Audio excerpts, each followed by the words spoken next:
Facebook ads के अंदर की गई कुछ ऐसी गलतियां जिसकी वजह से आपको रिजल्ट्स नहीं मिलने वाले। अगर आप भी कुछ इस टाइप की गलतियां कर रहे हो तो बहुत ज़्यादा चांसेस है कि आप भी रिजल्ट से दूर रहोगे, प्लस आप लॉस में जा सकते हो। तो make sure that you watch this video till the very and, ताकि आपको सारी चीज़ें पता चल पाए। और यहाँ पर कुछ मैं मेजर चीज़ों को टच करूंगा जो सबके साथ होती है, जो नए लोग हैं फेसबुक पे या इवन जो पहले से कुछ काम भी कर रहे हैं उनके साथ भी वो ये चीज़ गलतियाँ करते हैं जिसकी वजह से वो रिजल्ट्स नहीं ला पाते, भले वो ई कॉमर्स में कर रहे हो, डिजिटल प्रोडक्ट में कर रहे हो, एनीथिंग। ठीक है, अगर आप इन गलतियों को नहीं करोगे तो बहुत ज़्यादा चांसेस है कि आप आगे जाओगे। Now before we move on, आप मेक श्योर करो कि आपने इस चैनल को सब्सक्राइब कर रखा है ताकि आपको ई कॉमर्स फेसबुक एड्स के रिलेटेड वीडियोस आती रहें। Second cheese, make sure that you like this video so that ये वीडियो ज़्यादा लोगों तक पहुंच पाए। सबसे पहली चीज़ ये कि लोग क्या करते हैं, लोग स्पेंड जो करते हैं उसके बदले जो उनकी एक्सपेक्टेशन होती है वो बहुत ज़्यादा हाई होती है।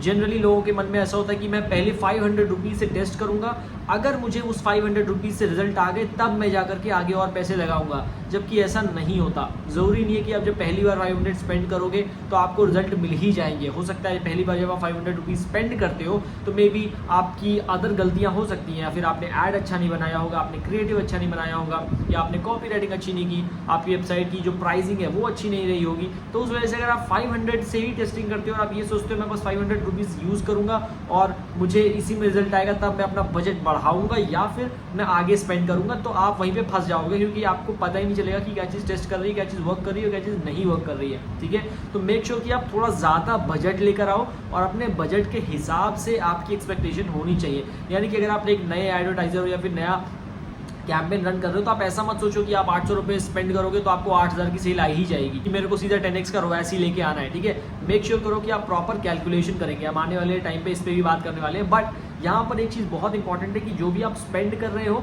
ठीक है, उसके हिसाब की आपकी एक्सपेक्टेशन होनी चाहिए। और यहीं पर आपको जो सबसे बड़ी चीज़ है जो बहुत सारे लोग नहीं करते, दैट इज़ कि एक प्रॉपर कैलकुलेशन होनी चाहिए आपके पास कि जो भी आप स्पेंड कर रहे हो आप कहाँ तक स्पेंड कर सकते हो, कितना स्पेंड कर सकते हो, आपके लिए मैक्सिमम CPP क्या हो सकती है आपकी।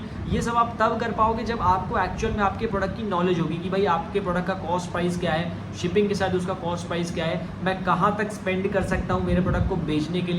ठीक है, एक होता है कि आप ब्रेक इवन करोगे, एक होता है कि आप बहुत प्रॉफिटेबल हो, एक होता है कि आप लो लेवल प्रॉफिटेबल हो, और एक है कि आप लॉस में हो। तो जब आप कैलकुलेट करके रखोगे तो आपको चीज़ें पूरा डैशबोर्ड में दिख रही होंगी कि अच्छा ठीक है मैं यहाँ पर चीज़ें अफोर्ड कर सकता हूँ अभी। तो जब आप कैलकुलेट करते हो तो आप जो चीज़ों को बहुत अच्छे से कर पाओगे। जब आपके मन में कोई कैलकुलेशन नहीं, आपको कुछ नहीं पता कैलकुलेशन के बारे में, तो ज़रा भी ऐड इधर उधर होगा तो आप पैनिक करोगे और आप बहुत सारी चेंजेस करने लग जाओगे। और यहीं पर एक चीज़ आती है कि अगर आप अपने एड्स को टाइम नहीं देते, आप बहुत जल्दी चेंजेस करते हो, तो चांसेस बहुत ज़्यादा है कि आपको रिजल्ट्स नहीं मिलने वाले। और अगर आप कैलकुलेटिव हो, आपको पता है कि मैं कहाँ तक इसको लेकर जा सकता हूँ, कहाँ पर इसको छोड़ सकता हूँ, तो आप डेफिनेटली काफ़ी आगे लेकर जाओगे अपने ऐड। और गलती जो बहुत सारे लोग करते हैं दैट इज़ कि वो अपने आप को बहुत ही ज़्यादा स्टैब्लिश्ड कंपनियों से कंपेयर करते हैं। अच्छी बात है कि आपको कंपेयर करना चाहिए, आपका अगर आप चाहते हो एक दिन वैसा बनना, दैट इज़ गुड।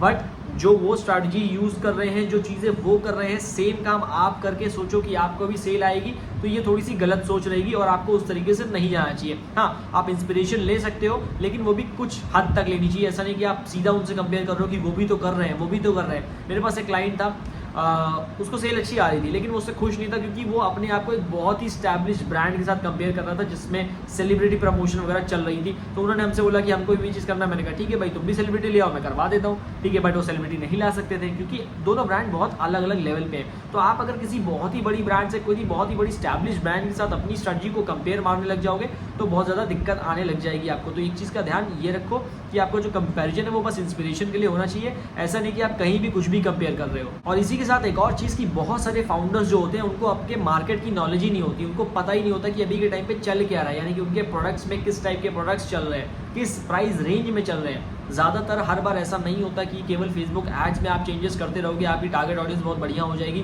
तो आपको सेल आने लग जाएगी, या फिर आप फेसबुक एड्स के अंदर बहुत ज़्यादा स्पेंड करोगे तो आपको सेल आने लग जाएगी।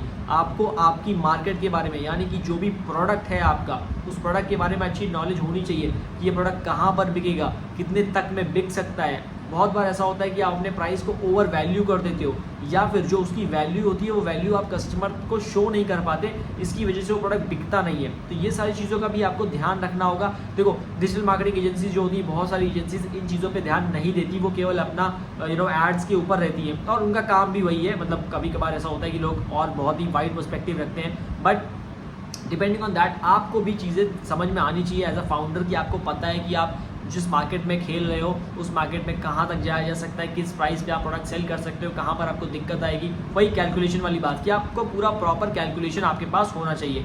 अगर आप ये सारी चीज़ें नहीं करोगे, ठीक है, ये सारी चीज़ें अगर आप संभाल के करोगे तो बहुत ज़्यादा चांसेस है कि आप प्रॉफिटेबल हो जाओगे फेसबुक एड्स के साथ साथ। देखो, आप प्रोडक्ट सेल कर रहे हो एक रियल ह्यूमन बीइंग को, तो आपको भी उसी तरीके से सोचना पड़ेगा और उसी तरीके से आपको काम करना पड़ेगा सो दैट कि आपके एड्स बेटर परफॉर्म करें।